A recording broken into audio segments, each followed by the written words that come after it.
triptych. Der Krieg shows 3 scenes with an addition called a predella. The first scene shows German soldiers on their way to battle. You see them moving away from the viewer to an unknown destination. The heavy fog symbolizes the unknown, the uncertainty. The military analyst Karl von Clausewitz wrote of what is now called the fog of war in his book Vom Krieg. War is the realm of uncertainty. 3/4 of the factors on which action in war is based are wrapped in a fog of greater or lesser uncertainty. Uncertainty is necessary because if participants knew what was about to happen, they wouldn't be walking forwards. This is what happens. A battlefield with its horrors and vileness. This is the second and main panel in the triptych. It's the one around which everything articulates. War has repercussions everywhere, and it all hinges here, on the battlefield. The composition is chaotic and perhaps even overwhelming. There's a good chance that the first thing you saw was the decomposing body impaled by metal rubble. It's suspended over the scene as if death itself supervised the event. It's literally pointing at an upside-down dead body, riddled with bullet holes. The body is rigid, all its limbs are painfully extended. Black blood oozes from the wounds and out of the body's mouth. Under it, you see a clutter of disembodied limbs bathing in blood.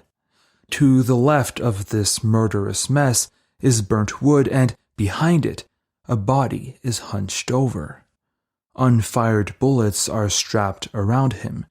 The body's head is only attached by a thread of flesh. It lays on the ground a couple of feet under it. And right above the decapitated body, in the middle of this gory chaos, a single man with a gas mask observes the landscape as if he just walked in on it, wandered by, and paused to ponder its implications. We are, in a way, this man, looking at the view, sort of captivated by it. This strangely makes me think of another German painting, Friedrich's Wanderer Above a Sea of Fog. The wanderer pauses at the top of a mountain to contemplate the magnificence of nature. We can imagine he might be overwhelmed.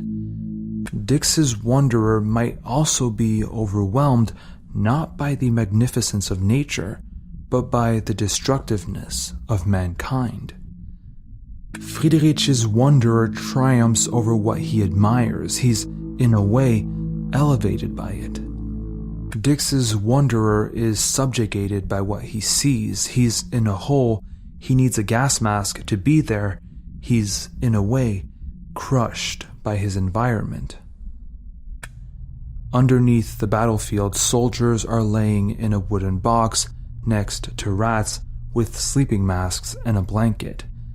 They're probably sleeping, or are they dead? Finally, on the right panel, Otto Dix portrays himself carrying a wounded man. The battle is over.